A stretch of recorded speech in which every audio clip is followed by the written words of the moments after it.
ભાવિન જો કહી દીધું, મમ્મીને કહી દેજો મારી જોડે છે ને કચકચ નહીં કરવાના, આખો દિવસ બોલ બોલ કર્યા કરે, બધું ઘરનું કામ કરું છું તોય. તું એને કહી દેજે, ઈ નહીં કરે તો કોણ કરશે કામ? હું કરું અત્યારે હવે? તો કામવાળી રાખી લો ને. કામવાળી તો તમને શું કરવા લાયા છે? તો હું કયા ઘરની કામવાળી છું?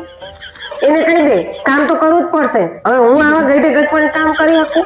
તમે મમ્મીને કહી દો, થોડું ઘણું તો કરાવવું જ પડશે મને. હવે હું શાકભાજી સુધારી દઉં, બીજું તો હું કરી દઉં એને? ભાવિન જો કહી દીધું, મમ્મીને કહી દેજો વાસણ તો ઘસવા જ પડશે એમને. હવે હું વાસણ ઘસીશ તો પછી બહારનું ક્યારે હું લાવીશ? બહારનું કરિયાણું, શાકભાજી, દૂધ બધું મારે લાવવાનું હોય.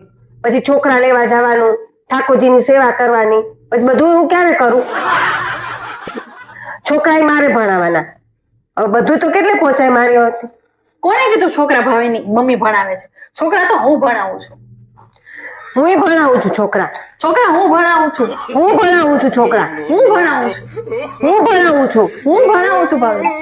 હું ભણાવું છું. હે ભગવાન, તું જ કે હવે આ બેમાંથી કોણ ભણાવે છે? નકર આમને કઈક ભણાય. હવે હું તો થાય કો બાપા, હું જાઉં છું.